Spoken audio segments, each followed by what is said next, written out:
성도는 회심의 여정을 통해서 하나님의 선함을 맛보아 알게 되었습니다.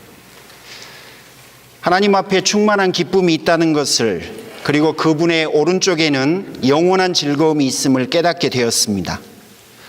따라서 성도는 하나님의 성전에서 보내는 하루가 다른 곳에서 첫날보다 낫고, 또 세상 궁궐에 사는 것보다 성전의 문지기로 사는 것이 나음을 믿게 되었습니다.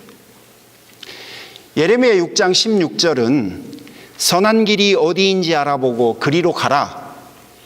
너희 심령이 평강을 얻으리라 라고 말씀하셨어요. 우리에게 선한 길로 가야 한다고 그렇게 권면합니다. 여러분, 성도들이 걸어야 할 선한 길이 무엇일까요? 물론 예레미야의 컨텍스트에 보면 여기서 말하는 선한 길은 구원의 길입니다. 하지만 성도는 이미 구원받은 하나님의 자녀로 부름을 받았고 그 길을 걷고 있기 때문에 이제는 그 구원의 길 말고 구원에 들어선 다음에 걸어가야 될 그 길을 이야기하는 것 같습니다.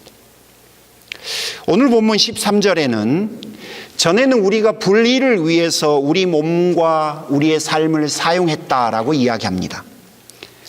하지만 하나님 나라 복음이 우리를 살려주었습니다. 이제는 살아난 사람답게 살라고 권면을 합니다. 과거와 달리 너희는 살았으니 살아난 사람처럼 살 것을 권면하는 거예요. 그 방법으로 우리의 몸, 즉 여러분의 일상과 삶을 하나님께 바치라라고 이야기합니다. 우리가 불의에 맞서는 의의 도구가 될 것을 본문은 권면합니다. 이 말씀은 로마서 12장 1절과 일맥상통하는 것 같아요. 여러분의 몸을 하나님께서 기뻐하실 거룩한 산 제물로 드리십시오.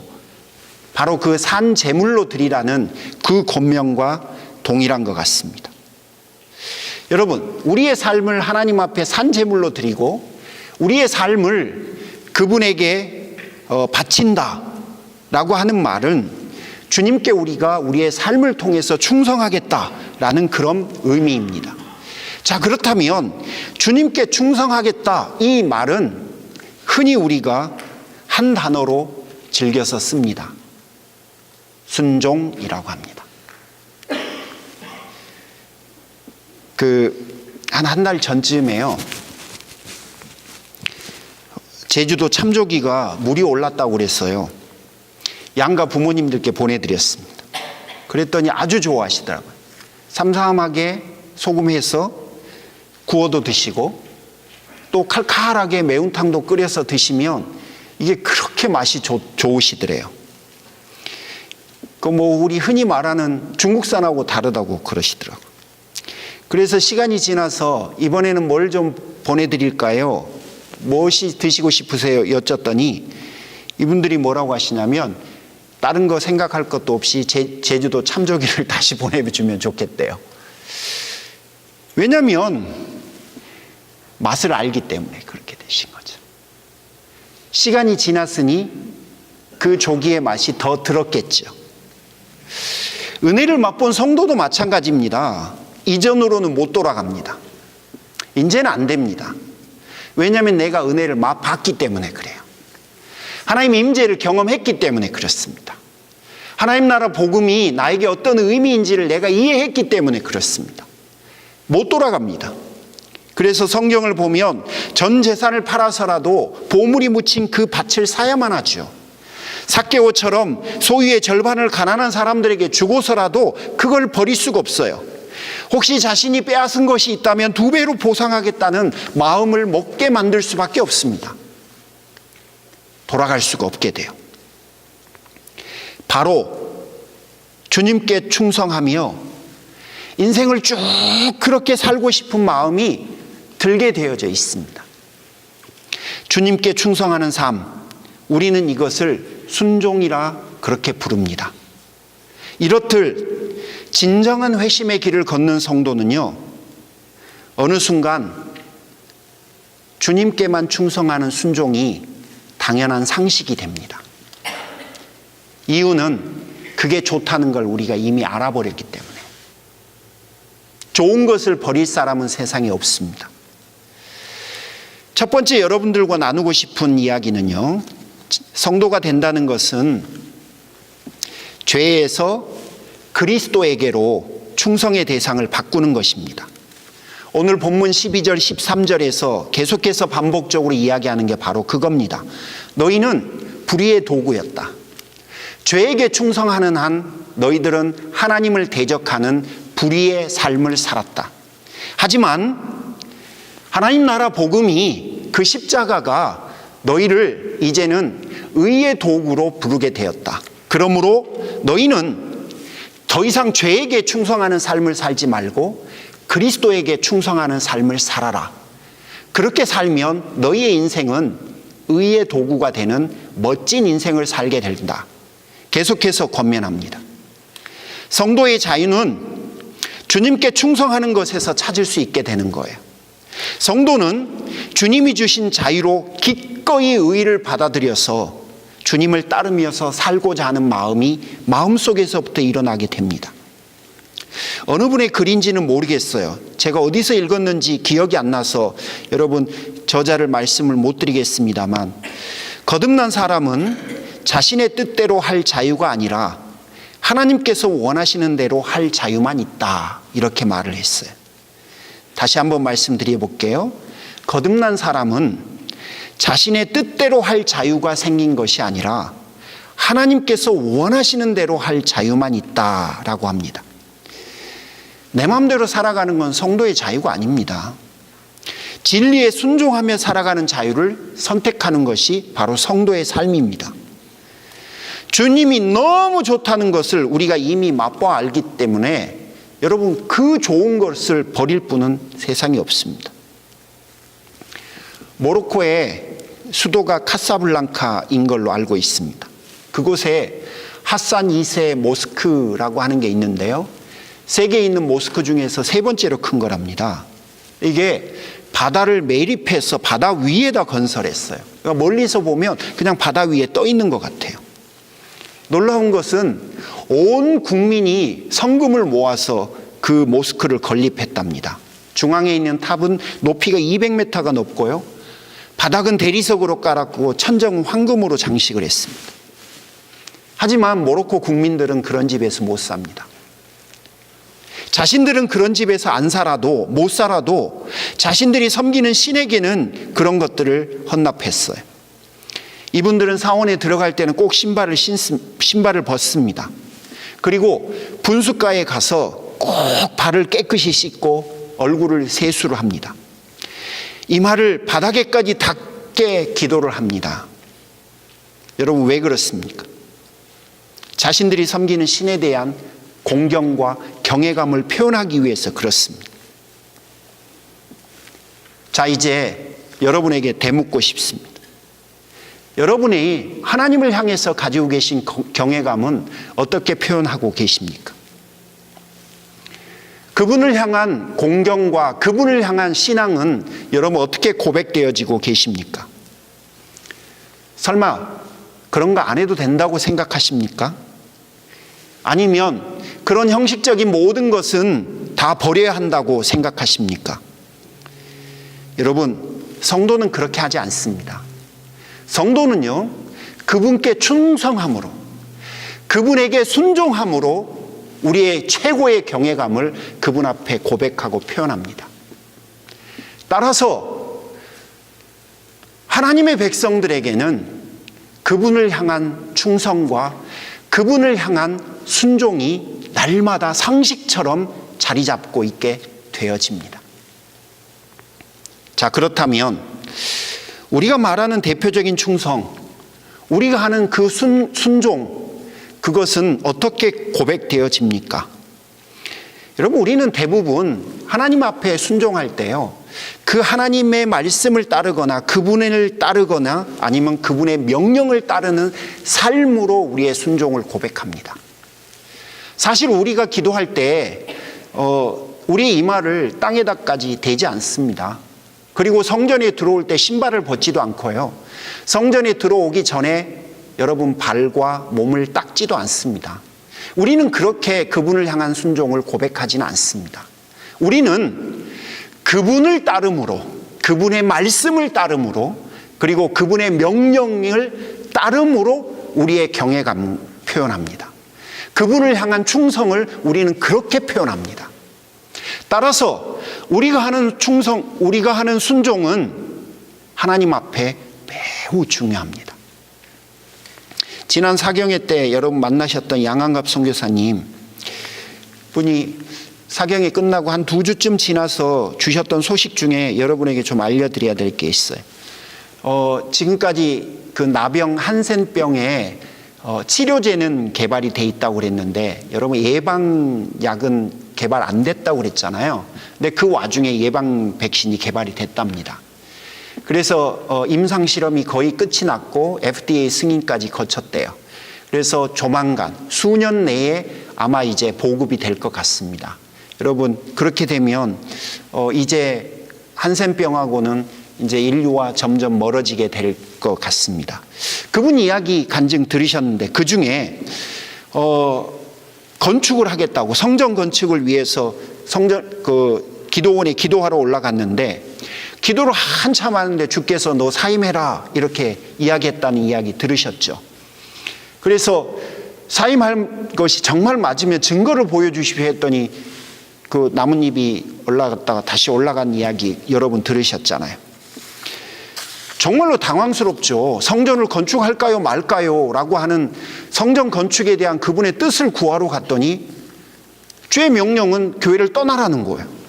정말 당황스럽지만 여러분 성도는요 하나님께서 그렇게 하라시면 그렇게 하는 게 성도입니다. 그걸 어떻게 확인합니까? 라고 하는 거는 하나님과 그분 사이에서 가장 먼저 확인되어져야 합니다. 하나님의 말씀에 있으면 너무 쉽지만 사실은 양한갑 선교사님 케이스 같은 경우에는 그분이 하나님과 1대1의 관계 속에서 사실은 그게 하나님의 명령인지를 확인해야 하는 겁니다. 자, 다른 이슈지만 여러분 우리는 하나님이 그러라면 그러는 것이 성도들이 할 수 있는 최고의 순종입니다. 하나님의 말씀이 그러라고 하면 나의 본능과는 다르지만 내 욕구와는 다르지만 그렇게 하는 것이 바로 그리스도에게 충성하는 겁니다. 하나님의 명령이 임하면 그게 분명히 하나님의 명령이라고 한다면 성도는 그렇게 해야 해요. 이제 하나님 나라 복음을 가지고 살아가는 하나님 나라 백성들은 그렇게 해야만 합니다. 마태복음 16장 24절도 비슷한 말씀입니다. 누구든지 나를 따라오려거든 자기를 부인하고 십자가를 지고 나를 따르라. 이 십자가를 지르는 것은 둘째이시고요. 자기 부인이 이게 정말 힘이 드는 건데요. 여러분 오늘 그 마태복음 16장 24절에서도 자기를 부인하라는 거예요. 자, 그 앞뒤의 컨텍스트를 좀 여러분에게 말씀드리겠습니다. 주께서 제자들에게 당신이 고난받고 죽으실 것을 예언하셨어요. 그런데 여러분 고난받고 죽음에 이르는 자기 스승을 그냥 내버려 두고 보는 제자가 정상적인가요? 베드로가 그럴 수가 없었어요. 그래서 주님 안 됩니다. 절대 저는 그렇게 둘 수가 없습니다. 그러자 주께서 뭐라고 하셨냐면요. 사탄아 물러가라. 너는 나에게 걸림돌이다. 너는 하나님의 일을 전혀 생각하지 못하고 있다. 이렇게 이야기해요. 그런 후에 너가 나의 제자가 되려거든 너를 먼저 부인하라. 너의 생각과 너의 뜻과 너가 지금 당연한 거라고 생각하고 있는 그 상식마저도 버려라 말씀하시는 거예요. 그러니까 오늘 본문에 있는 마태복음 16장 본문에 있는 베드로가 버려야 될 거는 주님이 십자가 위에서 돌아가시고 죽은 지 3일 만에 부활하시게 내버려 둘 수 없다라고 하는 그 베드로의 생각, 그것이 틀렸다라는 이야기죠. 제자로서 너무나 당연한 스승을 공경하는 제자라면 당연히 그분이 해를 당하지 않도록 그분을 보호하고 지켜드리는 게 너무나 당연한 우리의 상식을 이 본문에서는 하나님의 뜻과 대치된다라고 이야기합니다. 자기 부인은 바로 그런 겁니다. 내 마음대로 하고 싶었던 나의 그 죄악된 본성을 거슬러야 된다는 거예요. 그리고 내 삶을, 나의 선택을 하나님과 하나님의 말씀과 하나님의 명령 앞에 드려야 된다는 이야기입니다. 마틴 노리드 존스 목사님의 말씀입니다. 그리스도인이 된다는 것은 여러분 스스로 무언가 하는 것이 아닙니다. 여러분 대신 필요한 일을 해주신 바로 그분께 자신을 드리는 것입니다. 나를 버리고 하나님을 쫓으려고 하는 것이 바로 순종입니다. 이런 말씀을 드리면 10중 8구 여러분 머릿속으로 그런 생각이 드실 거예요. 저는 그 정도 수준이 아직 못 됩니다. 좀 과하십니다. 어렵습니다. 제가 어떻게 그럴 수 있겠습니까? 하지만 여러분, 계속해서 우리가 지금 나누고 있는 진정한 회심의 길은요, 정도를 이야기하는 게 아닙니다. 1부터 10까지 있고 여러분 10을 하십시오, 그런 이야기를 지금 우리가 하고 있는 게 아니라요, 방향을 이야기하는 거예요. 방향을 바꿔야 한다는 이야기를 지금 하고 있는 거예요. 그리스도의 장성한 수준에까지 이르십시오라고 하는 이야기를 지금 하고 있는 게 아니라요, 우리가 지금 살아왔던 방향, 우리가 충성해왔던 대상, 그것들을 바꿔야 한다는 그 이야기를 지금 하고 있는 겁니다. 여러분이 충성의 대상을 바꾸시면 이미 그 일을 하고 계시는 거예요. 그러므로 여러분 스스로를 방어적으로 보호하지 않으셨으면 좋겠어요. 순종은 겉으로 보이는 모습으로 보면 내가 하는 것 같지만 사실은요, 이게 다 주님께서 도우시는 겁니다. 그러니까 성령을 우리에게 부어주셔서 주님을 따를 만한 능력을 우리에게 가져다 주는 거예요. 제가 목사 안수 받기 전에 좋은 목사가 되겠다고 다짐했습니다. 목사 안수를 준비하면서 이런 기도 안 하는 사람 있을까요? 2년 전에 우리 교회에 부임하기 전에 제가 아내와 둘이서 금식하면서 다짐했던 게 있습니다. 한 영혼 한 영혼을 정말로 사랑하는 좋은 목사가 되겠다고요. 그런데 지금은요, 정말 그런 목사가 됐습니까, 제가? 저도 저를 압니다. 제가 얼마나 무능력한 존재인지를. 여러분, 우리가 몰라서 못하는 게 아니에요. 제가요, 좋은 목사가 되는 길이 뭔지를 몰라서 못하는 게 아니에요. 안 하는 게 아니에요. 못하는 거예요.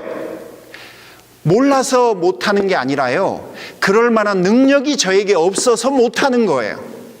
안 하고 싶겠습니까? 저도 하고 싶습니다. 저도 좋은 목사가 되고 싶어요. 그런데요, 좋은 목사가 될 능력이 저에게는 없어요. 아무리 제가 금식을 하고 아무리 제가 주 앞에 다짐을 하고 결단을 하고 많이 배우고 노력을 해도요, 사실은 저는 제 안에 좋은 목사가 될 능력을 갖추고 있지 못합니다. 여러분, 우리에게는요, 순종할 만한 능력이 우리에게는 없어요. 우리는요, 내 안에 있는 그 죄악된 본성하고 싸우는 것만으로도 벅차요. 그것만 어떻게 벗어나 보는 길만으로도 벅찬데, 우리가 주의 말씀 앞에, 주의 명령 앞에, 하나님 앞에 순종하는 삶을 살아간다고요? 제목은 좋죠.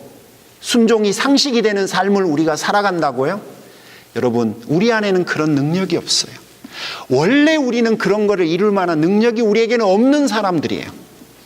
자, 그렇다면 그 능력은 어디서부터 옵니까? 성령께서부터 와야 돼요. 그분에게서부터 와야 돼요.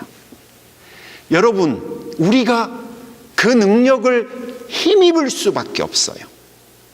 자, 봐보세요. 우리가 할 수 있는 일은요, 주님께 충성하며 순종하겠다는 결단을 지속적으로 하는 거예요. 주님, 저 그래도 주님 앞에 충성하며 주님의 말씀 앞에 순종하며 살고 싶습니다 라고 하는 것을 의지적으로 지속적으로 결단하는 거예요. 우리가 할 수 있는 최선은 그거밖에 없어요. 내가 할 수 있는 거는 의지밖에 없거든요. 지적 영역밖에 없어요. 내 마음을 바꿀 수도 없고요, 나는. 그리고 성령을 내가 초대하고 그분의 초자했던 능력을 내 것으로 만들 수도 없어요. 우리가 할 수 있는 거는, 내가 컨트롤할 수 있는 거는 지적 영역 그거 하나밖에 없는 거예요. 그러니까 주님, 제가 주님만, 당신에게만 충성하는 삶을 살겠습니다. 주님, 제가 주님께 순종하며 그렇게 살아가고 싶습니다. 실패해요? 그러면 또 하는 거예요. 주님, 저는요, 주님을 충성하고 싶고 주님 앞에 순종하며 살고 싶습니다. 또 고백하는 거예요. 실패해요? 또 고백하는 거예요.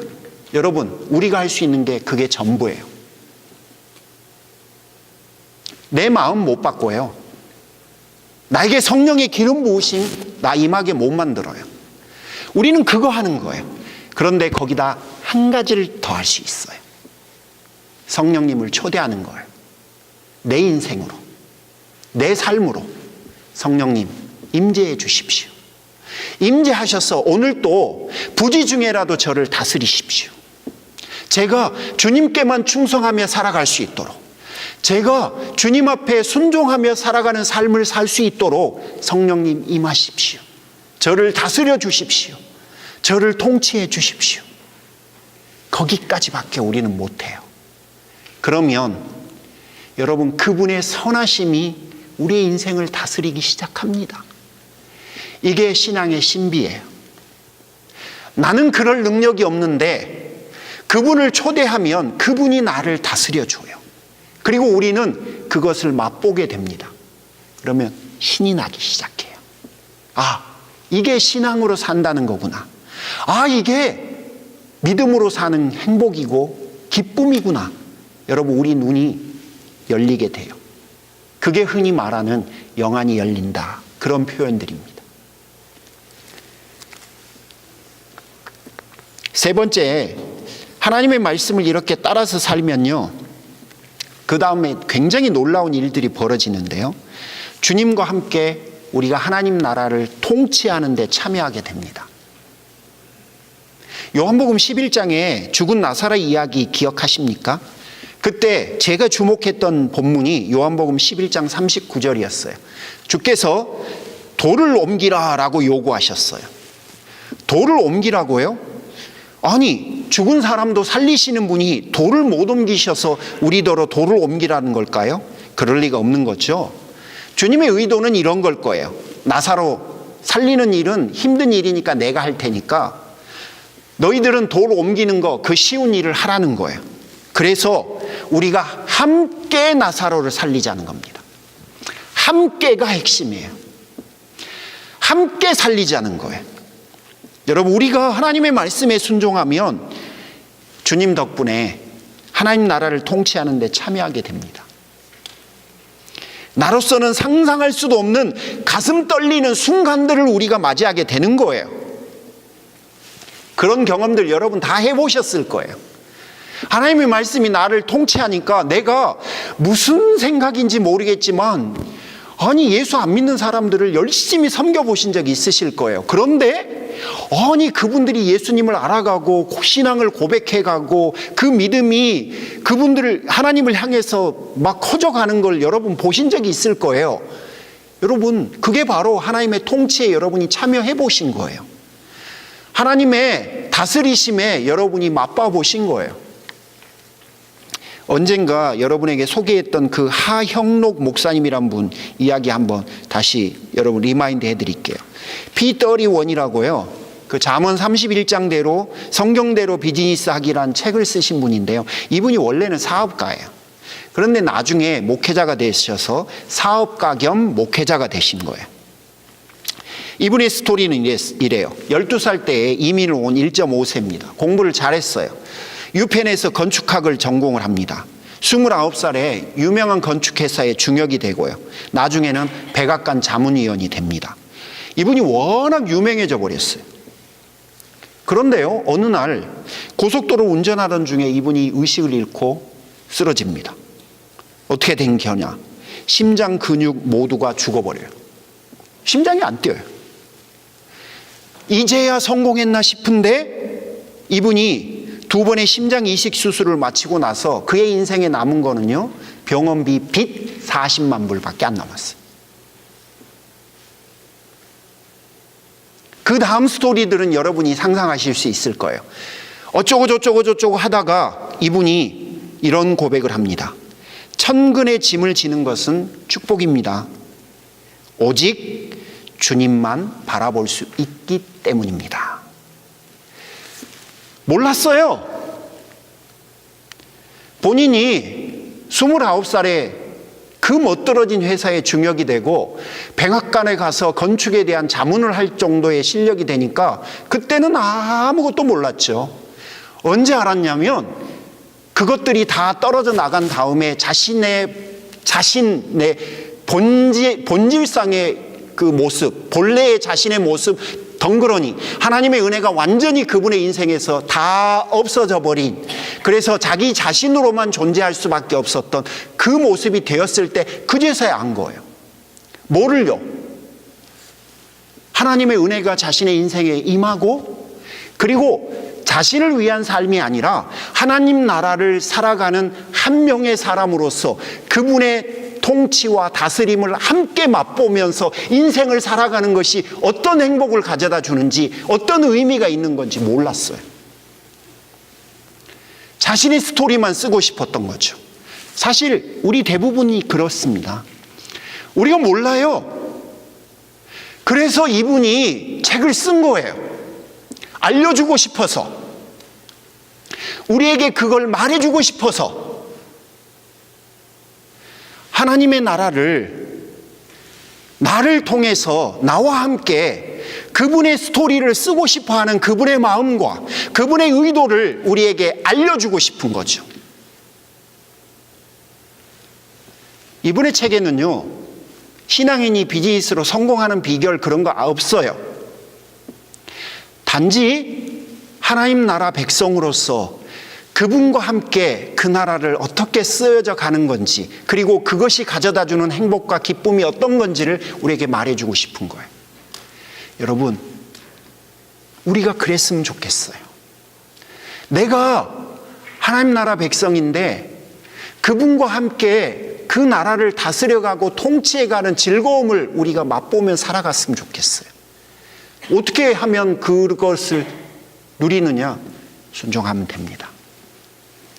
그분이 말씀이 나에게 임하고 그분이 나에게 명하시고 그분이 그러하시다면 내가 그렇게 하면 되는 거예요. 그러면요, 다스리고 통치하게 됩니다.